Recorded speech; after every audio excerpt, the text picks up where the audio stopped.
किती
कामं टाकून 100 कामं टाकून जेवण करावं, 1000 कामं टाकून आंघोळ करावी, 1,00,000 कामं टाकून दान करावं आणि कोट्यावधी कामं बाजूला टाकून देवाचं भजन करावं.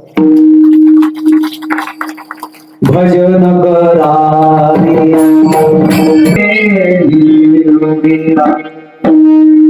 संसारात असावं. महाराजांनी गोड उदाहरण दिले. असं असावं असं नसावं. असं आणि कसं पक्षी अंगणी उतरती ते का गुंतोनी राहती. असं असावं असं नसावं.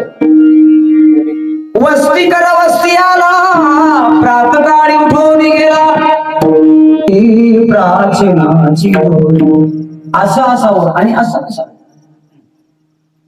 संसार हा क्षणिकत्व नावाचा दोष असल्यामुळे मर्यादेपुरता संसार जीवनाचा ताळेबंद आहे. संसार कमी का? कारण संसार हे स्वप्न आहे. वडवानळ मिळाले किती, सागरावर शतू बांधला सागरावर. स्वप्न खरं का खोटं? खरं आहे. मग खोटं कसं म्हणतात? ज्ञानोबराच्या भाषेत सांगायचं झालं तर स्वप्न खोटं सांगतात. स्वप्नीचे चई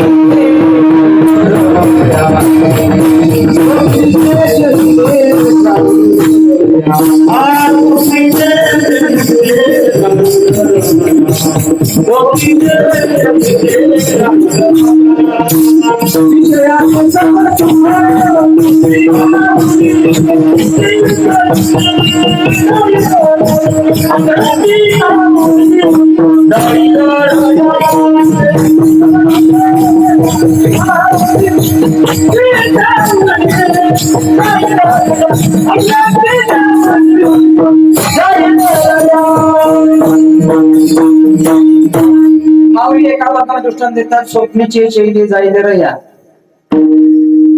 स्वप्न ही मिथ्या आहे, खोट आहे. पण काही स्वप्न खरं होतात.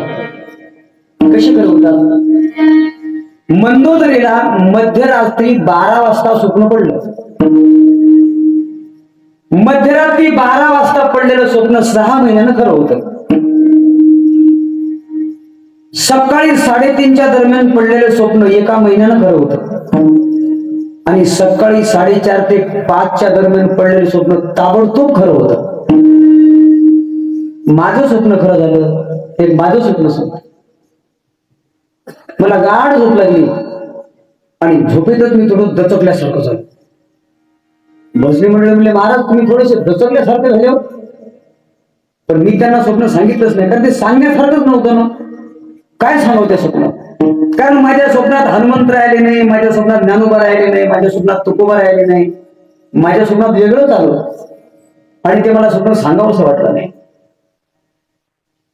म्हणून भजनी मंडळी म्हणले, महाराज तुम्ही दचकले. मी सांगलं नाही, पण मी मनाशीच विचार करत होतो की हे स्वप्न खरं असेल का खोटं असेल. ज्यावेळेला घरी गेलो, स्टँडवर उतरलो, तर आमच्या गावचा एक माणूस भेटला बरोबर, जय हरी म्हटलं. जय हरी. जरा सोयीनं जा घरी. म्हटलं काय झालं? कुठे गेले होते? म्हटलं हरगावकर कथा होती चक्रीला. हा, तुम्ही चक्रीच करा. नाही म्हटलं झालं काय? म्हणे 2 एकर हरभरा चक्रान डुकरान खाल्ला. माझ्या स्वप्नात 4:30 वाजता 12 रान डुकर आली होती. 12 आणि ते माझ्यावर असे धावत होते. हे स्वप्न खरं आहे? खरं ते स्वप्न आहे. काही काही स्वप्न खरं होतात आणि काही काही स्वप्न खोटे असतात. खोटं स्वप्न कोणतं सांगतात त्यानुसार आहे. हे विषय तरी कैसे रोहिणीचे मृगजळ जैसे, का स्वप्नीच्या आभासे भद्र जाती. हे जे विषय सुख ते केवळ परम दुःख, जाणी तिचे मूर्ख सेविता सरे. आगा विषाचे कांदे वाटुनी, जो रस घिजे पिळोनी, तया नाम अमृत ठेवणी, जैसे अमर होणे.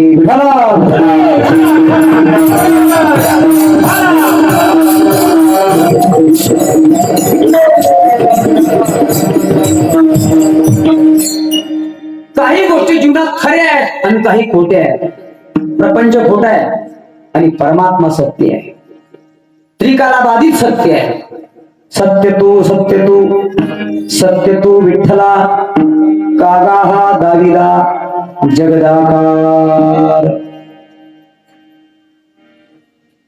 तुकोबाई म्हणतात माझ्या जीवनात तो वेळ मिळाला आणि मला वेळ कळाला. काही काही लोकांना वेळ मिळाली पण ती कळाली नाही. बऱ्याच लोकांनी आयुष्याचे कोळसे करून ठेवले. कोळसे. एक दृष्टांत दाखवून सांगतो. एक राजा होता आणि त्या राजाला शिकारीचा फार नाद असायचा. तो राजा शिकार करण्याकरता एका घोर अरण्यात गेला. त्याला हरिण खायचं होतं. राजाने रात्रभर शिकार केली पण शिकार नाही सापडली. त्या राजाचा त्या अरण्यामध्ये एका गरीब मंत्री असेल, राष्ट्रपती असेल, एक ना एक त्यांच्यावर अतिशय बिकट वेळ येत असते. बिकट. आणि ती वेळ प्रत्येकावर आली. महाराष्ट्र राज्याचे उपमुख्यमंत्री, त्यांच्यावर ही अशी बिकट वेळ यायला पाहिजे होती का? नाही. काय कमी होतं राजाकडं? काहीच कमी नव्हतं. पण वेळ ही सांगून येत नसते. वेळ ही कुणावर येऊ शकते. काय वेळ आली त्या राजावर? त्या राजाला रात्रभर त्या दरिद्री माणसाच्या घरी मुक्कामी राहावं लागलं. जो राजा रत्नजडीत सिंहासनात झोपायचा त्याच राजाला पोत्यावरती खाली जमिनीवर झोपवलं. ही त्या राजावर आलेली वेळ आहे. जो राजा रोज पंचपक्वानाचं जेवण करायचा त्याच राजाला त्या रात्री हातावरती चटणी आणि भाकरी घेऊन खावी लागली. ही त्या राजाची अवस्था. रात्र संपली. राजा घरी आला आणि घरी आल्याच्या नंतर राजाला आठवण झाली त्या गरीबाची. त्याला बोलावून घेतलं. राजाला असं वाटलं की याचा प्रपंच सुधारला पाहिजे, याची दरिद्री निघून गेली पाहिजे. म्हणून राजाने काय केलं? कासऱ्यात न मावायचे 100 चंदनाचे झाड त्या दरिद्रीला दान दिले आणि सांगितलं जा तुझ्या आयुष्यात तू खूप मोठा हो, श्रीमंत हो, फार मोठा बंगला बांध, चांगली फॉर्च्युनर गाडी घे, आयुष कर. राजाने नमस्कार केला. राजा निघून गेला. त्याला 100 चंदनाची झाडं दान दिली राजाने. पण त्या दरिद्री माणसाने कोणालाच विचारलं की या झाडाचा आता काय करू. कारण प्रत्येक माणसाला असा एक रोग झालाय. कोणता? कुणालाच काही विचारायचं नाही. मनाने शहाणपणा करायचा, मनाने शहाणपणा करायचा. आपण रस्त्यावर उभे आहोत. रस्त्यावर उभ्या असलेल्या प्रत्येक व्यक्तीनं रस्ता विचारला पाहिजे, दिशा विचारली पाहिजे, दिशा. आणि आपण दिशा कुणालाच विचारत नाही म्हणून आपली दशा जात नाही. जोपर्यंत दिशा कळत नाही ना तोपर्यंत माणसाच्या जीवनाची दशा जात नाही. आजही काही काही घरामध्ये दस नाही, बरकत नाही, ओम नाही, शांतता नाही, समाधान नाही. जिकडे ते उदासीनपणा आहे. मालकानं बाहेरून यावं, पत्नीनं ताट वाढवून द्यावं, त्याच ताटाकडे मालकाने पाहावं, तेच भरलेलं ताट हातात घ्यावं का भिरी रस्त्यावर फेकून द्यावं. काय मजा आहे त्या संसारात. शांतता नाही, शांतता का? दिशा कळली नाही. दिशा मनानेच करावं, वाटेल ते करावं, मनाने वाटेल ते करावं. त्याने कोणाला विचार नाही या झाडाचं काय करावं. त्यानं काय करावं, त्या दरिद्री माणसाने मनानच हातात कुऱ्हाडी घ्यायची, मनानं ते चंदनाचं झाड तोडायचं, त्या चंदनाच्या झाडाचे कोळशे करायचे आणि पुसदच्या बाजारात 50 रुपये पोत्यानं नळ विकायचे. पाहता पाहता त्या बहादराने 99 झाड तोडले चंदनाचे आणि कोळशेच करून विकले. राजा म्हणला याचा प्रपंच सुधारला असेल, आपण जाऊन भेटावं त्याला. राजाने पाहिलं तर तशीच ती झोपडी, तशीच ते घरावर फुटके पत्र, घराला दरवाजा नाही, तशाच घरात कोंबड्या, तशीच उदासीन अवस्था. राजाला अत्यंत वाईट वाटलं. राजा म्हणला अरे अरे मला वाटलं तुझा प्रपंच सुधारला असेल, पण तुझी अवस्था तशीच आहे, दुरुस्त नाही झाला तो म्हणला राजेसाहेब तुम्ही ही 100 चंदनाची झाडं दान दिली तेव्हापासून माझं बरं चाललंय. नाहीतर पहिले मी रोज लोकांच्या रोजानं जात होतो, पण आता दुसऱ्याच्या कामाला जायचं काम नाही. काय करत असतो म्हणलं, ही झाडं तोडत असतो, या झाडाचे कोळशे करत असतो आणि किनवटच्या, नांदेडच्या, पुसदच्या बाजारात 50 रुपये पोत्याने विकत असतो. राजा म्हणला अरे अरे अरे मूर्ख आहेस तू, मूर्ख. मूर्खाच्या हातात सत्ता आणि संपत्ती गेली का असंच वाटोळ होतंय.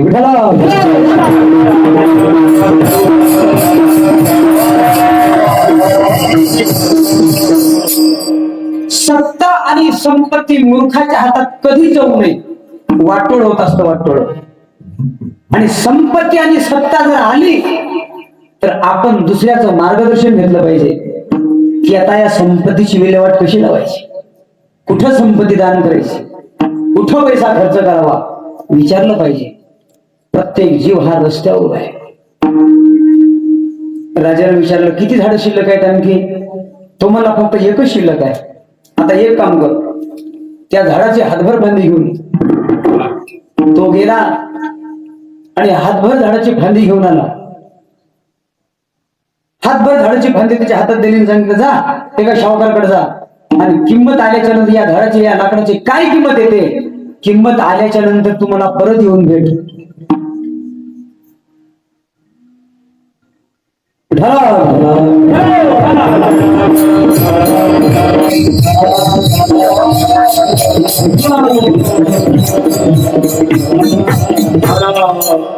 त्याने हातभर लाकूड घेतलं आणि हातभर लाकूड हातामध्ये घेतलं, निघाला रस्त्याने. पण जाता जाता राजाचे टिंगर करत निघाला. म्हणला 99 झाडं जाळली तेव्हा काही झालं नाही आणि हातभर लाकडाने काय होणार. असंच म्हणतात लोक, असंच म्हणतात. अहो जन्मभर आम्ही चोऱ्या केल्या, लोकांचं वाईट केलं आणि म्हातारपणी तुम्ही आम्हाला सांगता माळ घाला. अरे बघा तर घरी आणि बघा माळ. अरे जन्मभर काय वाईट करायचं कुठंच घेता, एक दिवस तर चांगलं करा, एक दिवस उठा.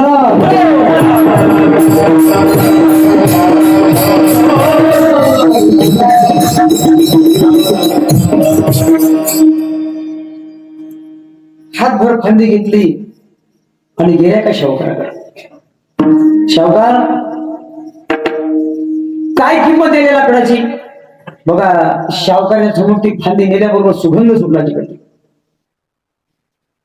तो शाहूकार मला कुठून आणलेला लाकूड, राजाने दान दिले. काय किंमत आहे लाकडाची. बघा तो शाहूकार मला 1 लाख रुपये देतो, 1 लाख. हातभर लाकडाचे 1 लाख रुपये. आणि मग त्याच्या डोळ्यातून आसरू आले की अरे आपण 99 झाड जळले. एका हातभर फांदीचे जर 1 लाख रुपये येतात तर 99 झाडाचे किती रुपये आले असते. गेला राजाकडे, राजाचे पाय झाले, राजेसाहेब चुकलं माझं, विनाकारण मी वेळ वाया घातला. बस आता फक्त 10 झाडं द्या, बघा श्रीमंत होऊन दाखवतो का नाही. राजा मला मूर्खा, तुझी वेळ निघून गेली. आता गेलेली वेळ ही कधीच परत येत नाही. म्हणून जीवनात मिळालेली वेळ आहे, जे दिवस आहेत, जे क्षण आहेत, जे निमिष आहेत, ते विनाकर्म वाया घालवण्याकरता नाही, कुठेतरी सार्थकी लावण्याकरता.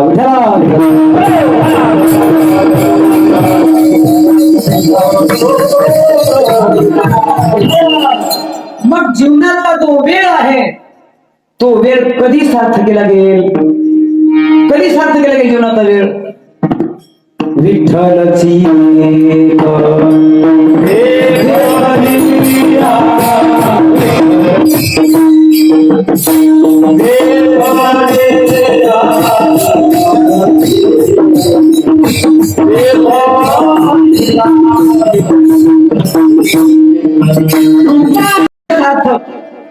विठ्ठलची एक देखलिया.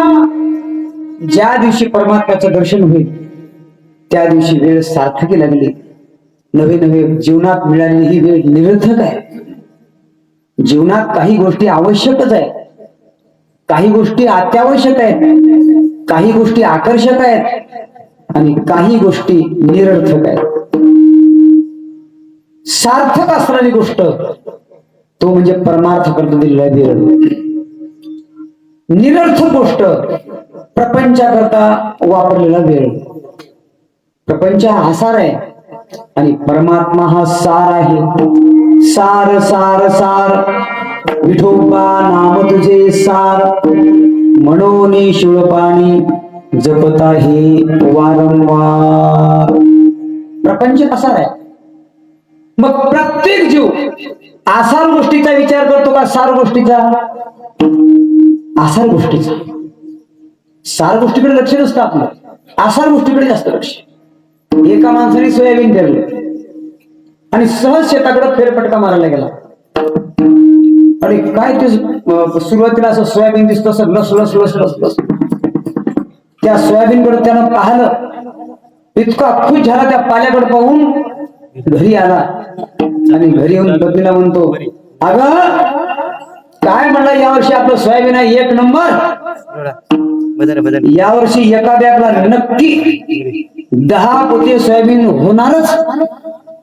आणि यावर्षी जर एका बॅगला 10 पोते सोयाबीन नाही झालं तर म्हणलं आपलं नावच बदलून ठेव, चालचे हा ठेव. ज्या वेळेला सोयाबीन त्या हलर मधून निघालं, हलर मधून, तर एका बॅगला 10 पोते सोयाबीन होणार होतं ना. किती पोते झालं? फक्त 3चा उतारा, 3च पोते झाले. आणि मग बाई म्हणली, कुठं गेले तुमचे 10? त्या बाईचा मालक मला, शहाणे, त्या 10 पोत्याचं जाऊ दे, पण भुसकट पाय ना, भुसकट उताराचा ढीग लागला, मोठा उताराचा ढीग. आपण प्रत्येक जण सार गोष्टीकडे लक्ष देत नाही, आसार गोष्टीकडे लक्ष देतो. मलकट तो संसार येथे सार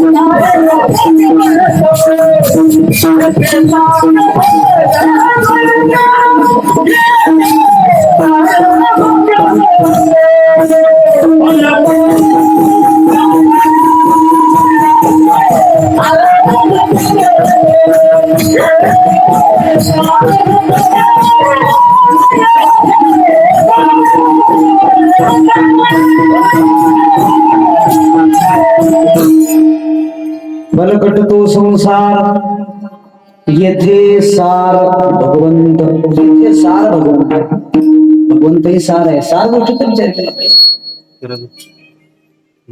जगद्गुरु तुकोबाराय महाराज सार गोष्टीचाच विचार जन्मभर करतात. तुकोबाऱ्यांच्या जीवनातला एक क्षण सुद्धा वाया नाही गेला.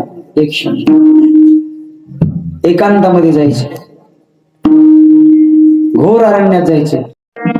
नाही गुणदोष अंगात, उरघ वृक्षवल्ली आम्हा सोयरी वनाचरी. एकांतात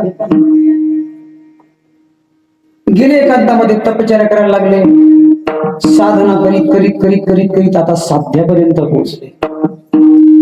पंढरपूर नावाचं क्षेत्र आहे.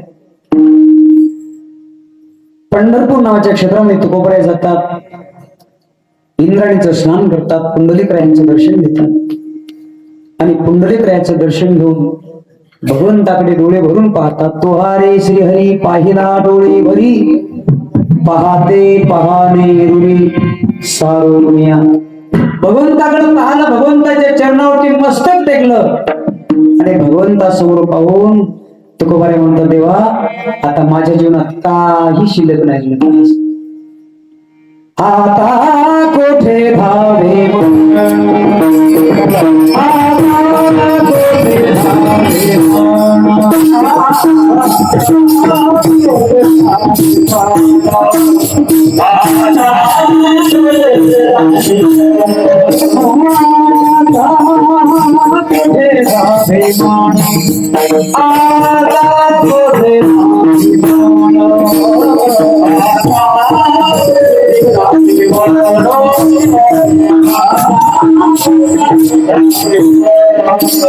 तुझे चरण देखलिया, तुझे चरण देखलिया, तुझे चरण देखलिया, तुझे चरण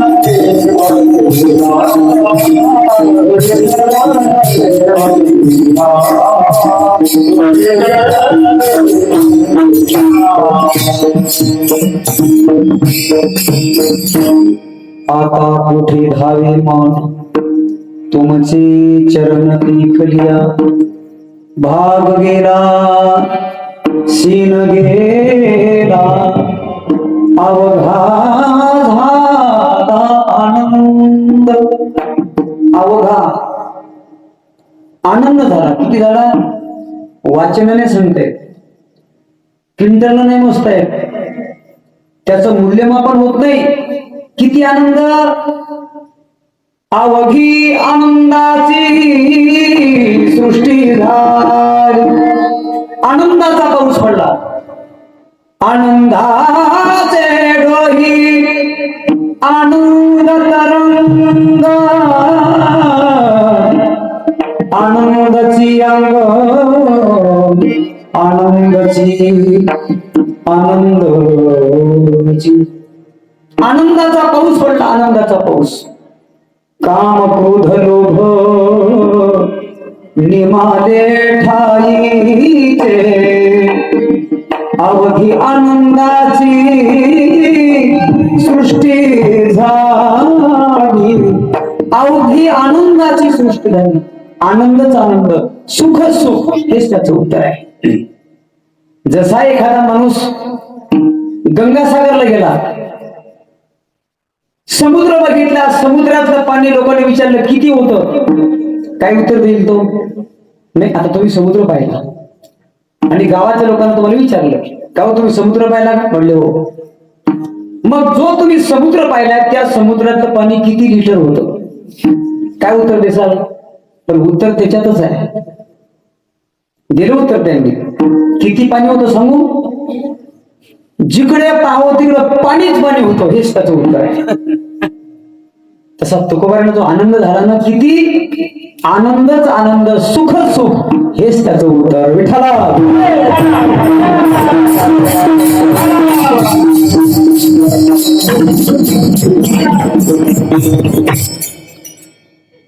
जगद्गुरु तुकोबाराय महाराज भगवान परमात्म्याच्या समोर उभे राहिले आणि भगवान परमात्मा तुकोबारांना विचारतात, तुकोबा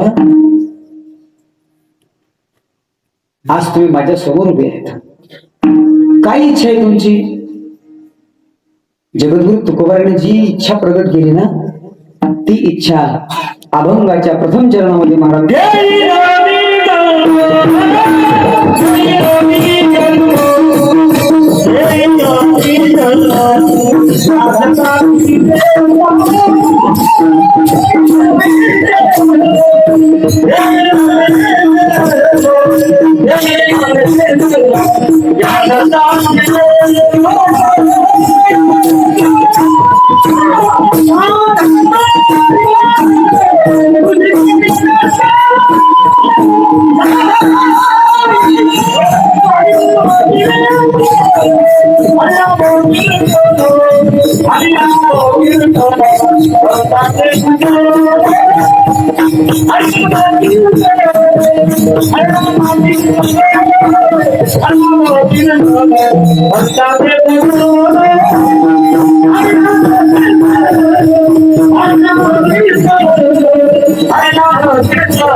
मागे बहुता जन्मी हेची करीत आलो आम्ही, मागच्या जन्मापासून आम्ही हेच करत आलो, हेच करत आलो. काय करत आलो? दीन रजनी हाची धंदा, गोविंदाचे पवाडे. देवा तुझं गुणगान करण्याकरिता अनेक जन्म झाले तरी चालते, पण भजन करण्याकरताच मी पुढेही घेईन मी जन्म. यादासाठी नाही बरं, यादासाठी बरेच लोक यादासाठी जन्म घेईन मी जन्म यादासाठी देवा, यादासाठी नाही यादसाठी, भजन करण्यासाठी घेईन मी जन्म यादसाठी देवा, तुझी चरण सेवा साधावया. देवा तुझ्या चरणाची सेवा करण्याकरता मी जन्म घेईन. चरणाचीच का? भगवंताची चरण कशी आहे? भगवंताची चरण सम आहे. भगवंताच्या चरणात फार ताकद आहे. ज्यांचे चरण सम आहेत त्या ठिकाणी सुखाचं वास्तव्य आहे, आणि ज्यांचे चरण विषम आहेत त्यांच्या सानिध्यात दुःख आहे. चरणात सुद्धा ताकद आहे. या चरणाची कधी पूजा होते? हे चरण देवाकडे घेऊन जातात, हे चरण सन्मार्गाकडे घेऊन जातात, हे चरण सत्मार्गाकडे नेतात, म्हणून या चरणाची पूजा होते. नाहीतर पाया पायात फार ताकद असते चरणात. काही काहीचे पाय बघा, पायाला फार किंमत आहे. घर जर बांधायचं असेल घर, तर काय पक्का पाहिजे? पाया. पायाला फार किंमत आहे. पाय म्हणजे चरण, पायाला फार किंमत. घर मजबूत करायचं असेल तर पाया पक्का पाहिजे. आता आपण घरून चालत आलो, कशाच्या बळावर? पायाच्या. इथून घरी जाणार कशाच्या बळावर? पायाच्या. बसलो कशावर? पायावर. 200 वर्षापूर्वीचे एक म्हण आहे. काय म्हणे? बाळाचे पाय पाळण्यात दिसतात का? तुम्ही कधी असं ऐकलंय बाळाची ढेरी पाळण्यात दिसती का? बाळाचं नाक पाळण्यात दिसत नाही. नाक नाही, ढेरी नाही, बाळाचे पाय पाळण्यात दिसतात. पायालाच किंमत आहे. काही काहीचे पाय इतके चांगले, इतके चांगले. किती चांगले? एखादा पाहुणा म्हणून आपण सोबत न्यावा, त्या पाहुण्याचे पाय त्या घराला लागून घरातला गॅस संपन्न सगळं. इतके पाय चांगले, इतके. एखादा महाराज त्या गावात येणं, वार वावरून सुटणं सतत. पाया पायात फार किंमत आहे. एखादा पाहुणा मोटरसायकलवर बसलो, गाडीचा टायर पंक्चर होऊन सण, पायात ताकद. पायात भगवंताचे पाय समान आहेत. आता ऐका, विटेवरी ज्याचे पाऊले समान, तोची एकदान शूरदाता. भगवंताचे पाय समान आहेत आणि जिथं समानता आहे त्या ठिकाणी सुख आहे आणि ज्या ठिकाणी विषमता आहे त्या ठिकाणी दुःख आहे. तुम्ही तुमच्या शेजाऱ्याशी थोडं समतेनं वागा, बघा तुम्हाला शिंगलभर चहा मिळतो का. आणि तुम्ही तुमच्या शेजाऱ्याशी थोडस आजूबाजूचं करून बघा, बघा तुम्हाला शिव्या मिळतात का नाही. शिव्या खायच्या असतील तर विषमता महत्वाची आहे आणि फायदा करून घ्यायचा असेल तर समता महत्वाची आहे.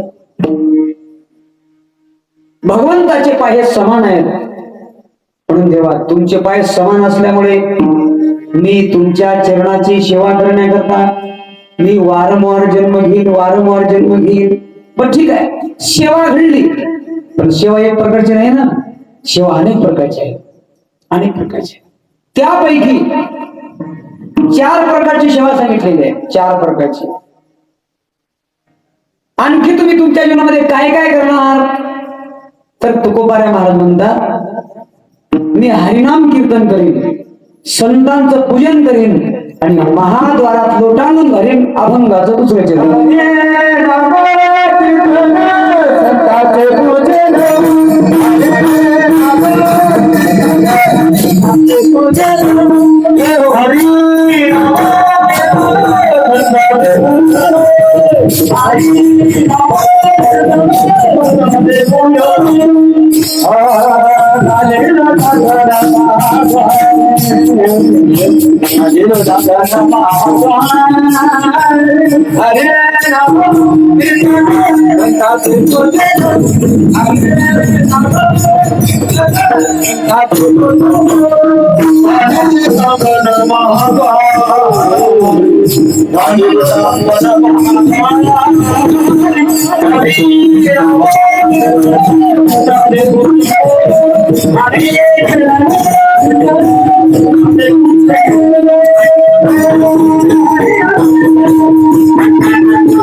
हरिनाम कीर्तन पहिली सेवा, संतांचे पूजन दुसरी सेवा आणि महाद्वारामध्ये लोटांगण घालीन तिसरी सेवा.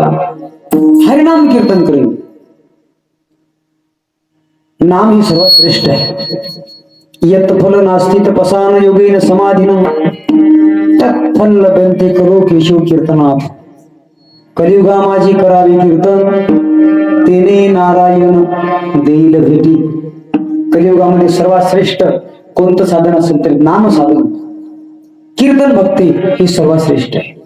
हरिनाम कीर्तन करेन, संतांचे पूजन करेन, कारण संताशिवाय देवाची भेट होऊ शकत नाही. हरिप्राप्तीचे उपाय धरावे संताचे ते पाय. तेने साधती साधने तुटती भवाची बंधने. हरी प्राप्तीचे उपाय एकच उपाय, धरावे संताचे ते पाय. संता विना प्राप्ती नाही, आईसे वेद देती ग्वाही. वेद सुद्धा उभारून सांगतात का संताशिवाय देवाची प्राप्तीच नाही. 2 सेवा झाल्या, हरिनाम कीर्तन, संतांचे पूजन आणि महाद्वारात लोटांगण. लोटांगण कुठे घालावं, नमस्कार कुणाला करावा, जय हरी कुणाला करावा आणि राम राम कुणाला करावा. राम राम कुणालाही करू नये, जय हरी कुणालाही करायचं नाही, नमस्कार कुणालाही करायचा नाही. शास्त्राचाच एक संमत आहे. शास्त्र सांगतं 6 लोकांना कधी नमस्कार घालू नका आणि 6 लोकांना नमस्कार घाला पण लांबून. 6 लोकांना नमस्कार घालायचा नाही आणि 6 लोकांना नमस्कार घातल्या वाजून राहायचं नाही. पहिला वर्ग सांगितलं. असे 6 लोक सांगितले. 6 लोकांना तरी नमस्कार करायचा नाही. कोणते लोक आहेत ते?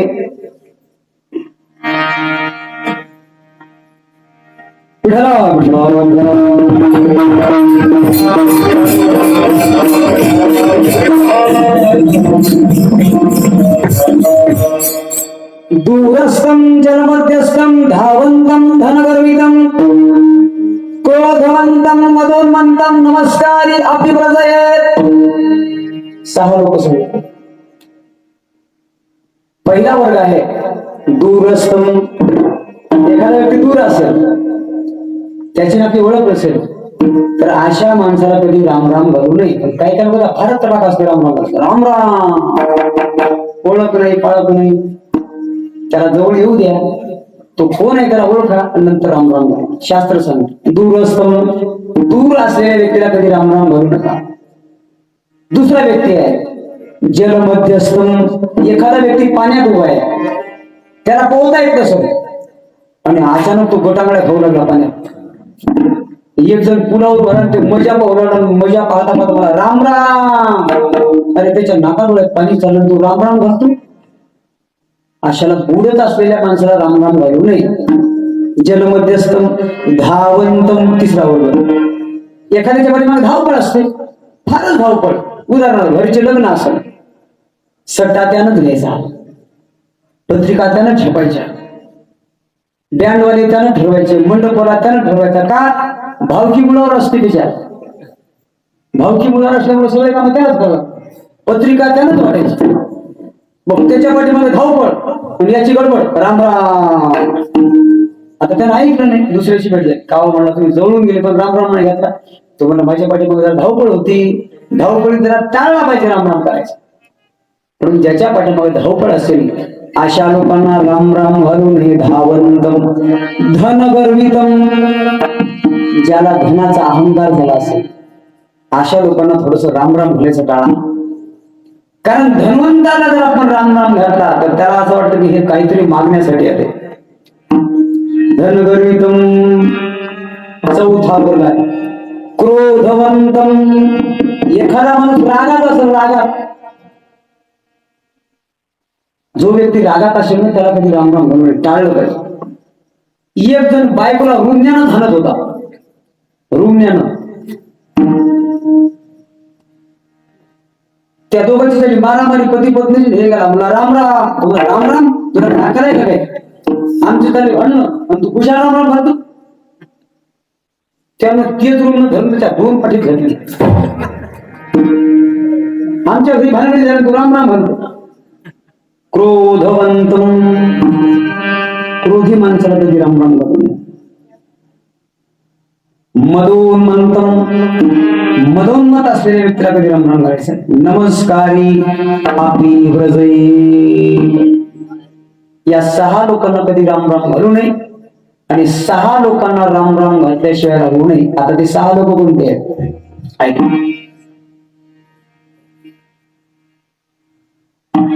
प्रत्येक प्राण्यात देव आहे. सर्वाघटी राम देहादेही एक. सर्वाघटी राम देहादेही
सर्वाघटी राम देहादेही सूर्यप्रकाश सहस्ररश्मी.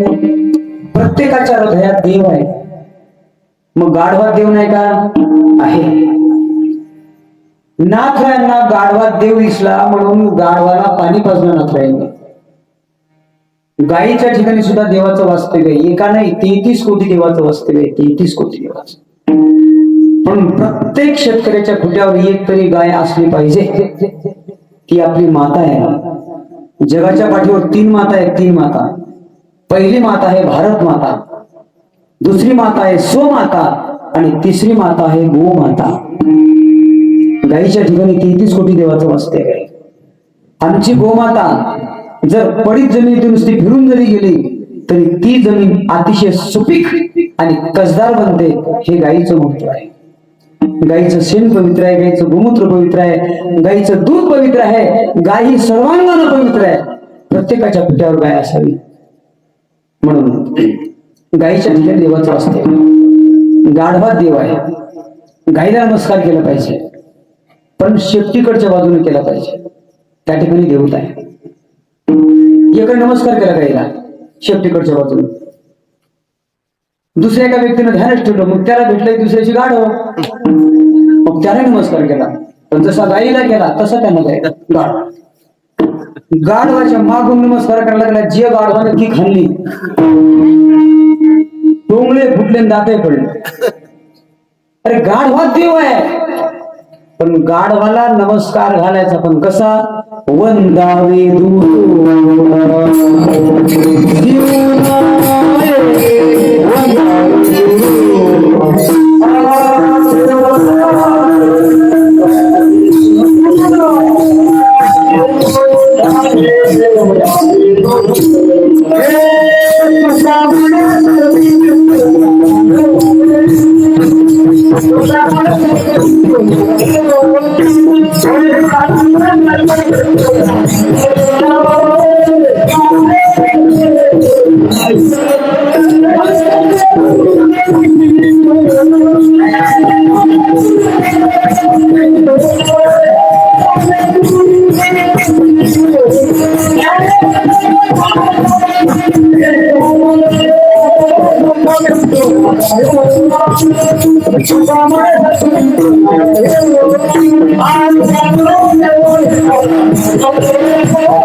तुका म्हणे सर्व विंचू नारायण, पण वंदावे दुरून शिवू नये. नमस्कार घालावा पण लांबून दुरून. काही लोकांना नमस्कार घातला पाहिजे, पण कसा? कोपरापासून घातला पाहिजे. इथं भेटले तर भेटले, पुन्हा भेटू नका. इथं भेटा पण वरी नका भेटू, असे एक म्हण आहे. तुका म्हणे केला अवघ्याचा उद्धार, आता नमस्कार शेवटीचा, आता नमस्कार शेवटीचा. शेवटचा नमस्कार केला पाहिजे. शेवट तुकोबार नाही सांगायचंय. माझ्या सेवा सांगतो मी. कुणाला सांगता? देवाला सांगता. हरिनाम कीर्तन, संतांचे पूजन, घालू लुटांगण महाद्वारी. आणि ह्या सेवा करत असताना मी माझ्या जीवनात इतका आनंदी असेल, इतका आनंदी असेल, इतका आनंदी असेल की मला कशातच भय वाटणार नाही, भीती वाटणार नाही. अभंगाचं 3रं चरण.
आनंदे निर्भर असो भर त्या ठाई कुण्याही ठिकाणी असो मी अजिबात मला सुख दुःख जाणवणार नाही.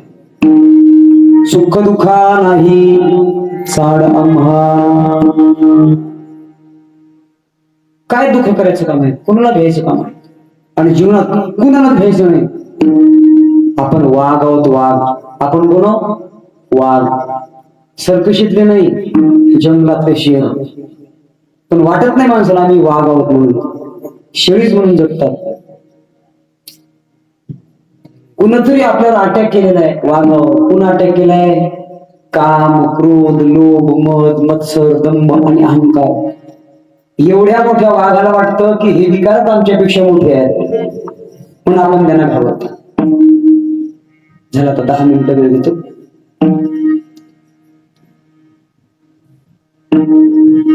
पावसाळ्याचे दिवस होते, पावसाळ्याचे. आणि पावसाळ्याच्या दिवसामध्ये रात्री 12 वाजता एक लेकरू रडू लागले. असं छोटस लेकरू होतं, रडायला लागलं रात्री 12 वाजता. आई म्हणली, बाळा गप्प बस, बघ त्या कोपऱ्यात बाबुल आहे. काय म्हणली आई? त्या कोपऱ्यात बघ ते बाबुल बसलाय. लेकरू काय गप्प राही ना. परत आई म्हणली, बाळा गप्प बस, बघ तिकडे भोंगे आलाय. तरी लेकरू रडायचं थांबायला, जास्त रडायला. बाळू गप्प तिकडे भूत आहे, तरी लेकरू गप्प बसलं. पण त्याच मध्यरात्री 12 वाजता गावात एक वाघ आला, वाघ. आणि खरंच आला वाघ. टिप टिप टिप टिप पाऊस चालू होता. आणि तो वाघ एका गोठ्यामध्ये वर चढलं, उभा राहिला. पाण्यापासून संरक्षण हो म्हणून एका गोठ्यात उभा राहिला. हे त्या वाघानं ऐकलं. वाघ म्हणला, आई त्या लेकराला म्हणते बाबुल आला, भूत आलं, तिकडं भोंगे आहे. एकदा तर माझं नाव सांगितलं याच वाघाचं का कामच मिटलं. एका तिने म्हणायला पाहिजे फक्त वाघ आलाय म्हणून. पण आई म्हणली खरं त्या लेकराला, बाबू बघ तिकडे वाघ आहे. वाघ आहे म्हणलं, पण ते जास्तच लागले ओढायला. वाघ म्हणला, घोर अपमान आपला. वाघाचं नाव सांगून, या पठ्याचं नाव सांगून सुद्धा लेकरू गप नाही बसलं. काय जीवनात आपला अर्थ आहे. आणि मग त्यावेळेला काय झालं, काही काही महिला पहिल्या असे बगिटी लावत होत्या घारीला, पत्राखाली. बगिटा, हंडे, टोपले पाणी साठवण्यासाठी. पहिली पाण्याची टंचाई होती तर, म्हणून त्या टोपल्यामध्ये, बकेटमध्ये असं एक एक थेंब पडायचा. डुबुक डुबुक. हा, तुम्ही आज मस्त चांगलं वाजवलं. काल मी असं दृष्टांत सांगत होतो, त्यामुळे डुबुक डुबुक वाजवलं, फुटूक फुटूक वाजवलं. पाणी पडायचं त्या डुबुक डुबुक डुबुक. आई म्हणली त्या लेकराला, बाळू बघ तिकडे डुबुक आले. काय म्हणली आई? त्या लेकराला डुबुक आले. डुबुक आले म्हणल्यावर ते लेकरू गप्पच बसलो. वाघ म्हणला, बापरे, आपल्यापेक्षा पण इथे डुबुक मोठा आहे. म्हणून ते लेकरू गप्प बसलो. वाघही दडी धरून बसला. वाघ म्हणला, जोपर्यंत आपण डुबुक पाहत नाही तोपर्यंत आपणही जायचं नाही. कसं आहे, ते डुबुक बघावंच एकदा. पण गंमत अशी झाली, त्याच गावात एका कुंभाराचं गाढव हरवलं. आणि तो कुंभार रात्री 12-1 वाजता त्या गाढवाचा शोध घेत घेत घेत ज्या गोठ्यात वाघ उभा होता ना, तिथंच गेला तो कुंभार. पण त्याला वाटलं वर चाललं तर वाघ दिसलाच नाही. त्याला वाटलं हेच माझं गाढव आहे. पण तो कुंभार गेला आणि त्या वाघाच्या असं कानानं धरला, असं कानानं धरून वाघ शांतच उभा राहिला. वाघाला असा भ्रम झाला की डुबुक म्हणतात हेच आहे. वाघ येतो शांत. एवढ्यावर थांबला तो कुंभार त्या वाघाला घेऊन निघाला रस्त्यात. मंदिरासमोर त्याचा रस्ता होता घराकडे जायचा. पण योगायोग सोयाबीनचे दिवस असल्यामुळे त्या मंदिरावरती काही गोसाई आले होते. ते आपल्या त्याने जाळ केला आणि शेकत बसले असे, जय भोलेनाथ. आणि हा माणूस तो कुंभार वाघावर बसून चालला. त्या गोसाई बोला, अरे बापरे, अरे आश्चर्य, वाघावर बसून एक व्यक्ती यायला लागला. तटातट उभे राहिले, कोणी चळचळ कापायला लागलं, काही काही तर लोटांगणच घातलं ते समोर. एक जण मला घाबरू नका, आपली तपश्चर्या चांगली झाली, आपली तपश्चर्या झाली जास्त म्हणून चांगदेव महाराज आपल्या भेटीसाठी आले असं त्याचं दृष्टांत समोराशी बंद आहे का. वास्तविक पाहता ते डुबुकही नव्हतं, पण भ्रम झाला त्या वाघाला. ते कोण आहे? डुबुक आहे. आपल्यापेक्षा मोठे आहे. आपण वाघ आहोत, आपण फार मोठे आहोत ना, फार मोठे आहोत. पण आपल्याला असं वाटतं की आपल्यापेक्षा काम मोठं आहे, आपल्यापेक्षा क्रोध मोठा आहे, आपल्यापेक्षा लोभ मोठा आहे, आपल्यापेक्षा मोह मोठा आहे. आणि या 6 विकारांनी आपल्यावरती अटॅक केला. म्हणून एवढं मोठं परब्रह्म स्वरूप असणारं शरीर आपण कुठेतरी अनाठाई वापरलं. कामाच्या अधीन गेलो, लोभाच्या अधीन गेलो, क्रोधाच्या अधीन गेलो. निर्भय जीवन जगावं, निर्भय. अजिबात कुणाला घ्यायचं काम नाही, कुणाला घेऊ नका, फक्त पापाला घेत जा. कुणाच्या बापाला घ्यायचं काम नाही, फक्त भिलं पाहिजे पापाला. आणि जीवनात केलं पाप हे कधीच माफ होत नाही. एका हाताने कर, दुसऱ्या हाताने कर, पण वेदनाला हेच भर, हेच भर, लपसी लपोट. काही लोकांना मारा, पापाचे भोग भोगावे लागतात या जन्मात नाही, पुढच्या जन्मात. पण ऐका, नंतरही भोगावं लागतं आणि आताही भोगावं लागतं. पहिले आडवास आहे आणि नंतर बोनस आहे.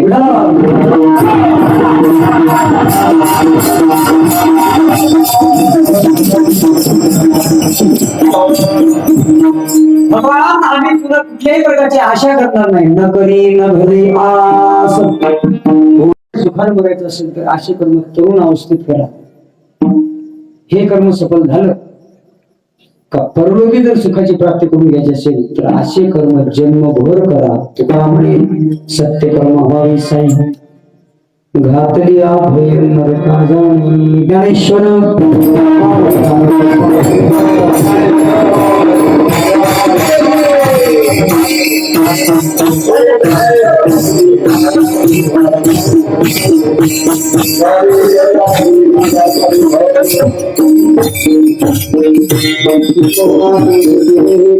प्रसिद्धी गेले माझे जिवले ते पायी पण झाले शिवाय पुनश्चेदा हनुमंत्राच्या जीवनी.